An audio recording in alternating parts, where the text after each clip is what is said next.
Je vais pas être pessimiste, je vais essayer d'être vraiment objectif par rapport à la situation. Une personne qui doit partir en burn-out, elle partira en burn-out. T'as beau prévenir, si c'est son mode par défaut de « je suis nul, il faut que je travaille », elle va aller dans le mur. Le burn-out, contrairement à ce qu'on croit, il n'est pas déclenché par un excès de travail ou un manager un peu méchant. Le burn-out, il est déclenché par des causes beaucoup plus profondes que ça. C'est notre éducation en fait qui nous a forgés à travers ce qu'on appelle des petits programmes inconscients, des drivers. Il y a 3 drivers qui vont générer le burn-out. Soit parfait, c'est les gens qui ont la perfectionnite aiguë, donc ils en font plus que la moyenne, et puis ils se méjugent en permanence, c'est jamais assez bien, donc leur estime d'eux va tomber dans les chaussettes. Le fait plaisir, tu sais, quand t'es petite et qu'on t'a appris que fais plaisir à mamie, mange ta soupe, fais plaisir ceci, tu vas vivre pour les autres. À l'âge adulte, c'est pareil, donc tu t'oublies complètement, il y a une dépersonnalisation. Et le dernier driver, c'est quoi? Sois fort. C'est quand tu es petit et qu'on te dit « Allez, tu vas quand même pas pleurer, tu vas quand même pas te plaindre ». Et bah tes gamins, tu apprends que si tu veux être accepté, adopté, aimé, tu dois te taire et accepter tout. À l'âge adulte, tu vas garder ça.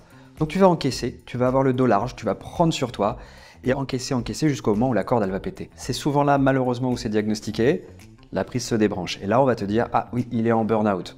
Bon, pour moi, le burn-out, il a démarré il y a bien plus longtemps que ça, mais malheureusement, il est souvent diagnostiqué au dernier moment.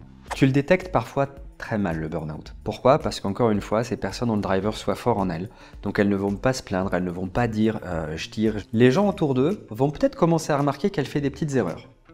Parce qu'il y a une affection cognitive. Tu n'arrives plus à mémoriser, tu n'es plus tout à fait là, tu as l'impression que tu moulines en boucle. Tu peux remarquer parfois un changement de comportement, une personne qui envoie tout péter, qui devient un peu plus cynique. Mais maintenant, cette personne-là, c'est rare qu'elle l'écoute. Écoute, il faut que tu te prennes soin de toi. Elle ne peut pas, elle n'a pas ça en elle. En elle, elle a un driver soit fort, ça ne peut pas m'arriver à moi. En gros, c'est inconsciemment ce qu'elle se dit. Chez les dirigeants comme chez toute la population. Les personnes en burn-out sont les dernières à être au courant qu'elles sont en burn-out. Il y a tout le monde, il y a leurs collaborateurs qui vont leur dire « Gérard, quand même, t'as l'air de tirer un peu sur la corde là ». Mais comme tu as ces drivers en toi, ces programmes inconscients, tu sais, c'est un petit peu comme ton système d'exploitation sur un ordinateur. Bah, tu sais que c'est un truc qui fonctionne en lame de fond, mais tu le vois pas, tu mets pas les mains dedans, c'est ton mode par défaut. Donc le gars ou la dirigeante va continuer à bosser, jusqu'à un moment donné où peut-être une première alerte, elle va pas l'entendre, elle va aller chez son médecin prendre des vitamines, une deuxième alerte, pareil, et la troisième, la prise se débranche complètement. Et là, on se dit, ah ouais, là j'ai un problème. Tout le monde autour de l'avait vu, mais eux l'ont pas accepté. Maintenant, comment on s'en sort?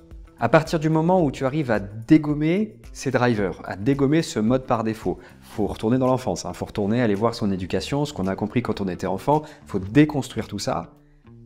Ça, c'est la base. Ensuite, il faut apprendre à équilibrer sa vie, ce qui n'est pas évident. Tu vois, moi, je vois beaucoup de dirigeants, leur vie, c'est le boulot. La famille de temps en temps, et on fait un golf ou deux de temps en temps. Ok, c'est bien. Mais même s'ils ne sont pas en burn-out, qu'est-ce qui va se passer au moment de la retraite? Il n'y aura plus rien, en fait. La famille, les enfants ont regrandi.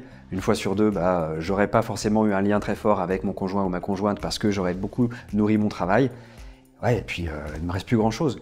Donc tu t'aperçois que tu en as pas mal qui arrivent à le niveau de la retraite. Soit ils partent en dépression, soit ils ont des affections un petit peu plus costauds. Parce que justement, ils n'ont pas équilibré leur vie au moment où ils étaient à l'âge actif. Et c'est pareil pour prévenir le burn-out. Vraiment important, apprendre à gérer son temps. Apprendre à gérer son temps, apprendre à équilibrer ses 5 domaines de vie. Équilibrer la vie pro, la vie sociale, la vie de couple, la vie de famille et la vie personnelle. Souvent on dit je vais équilibrer la vie pro et perso. Mais les gens ne savent pas ce que c'est que la vie perso. Ils disent je peux passer plus de temps avec ma femme. Non, non, ça c'est la vie de couple.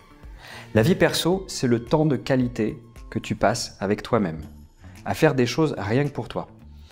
C'est l'inverse du burn-out, c'est ce que j'appelle moi l'égoïsme salutaire. C'est je vais d'abord me donner de l'énergie à moi pour pouvoir ensuite le redistribuer aux autres.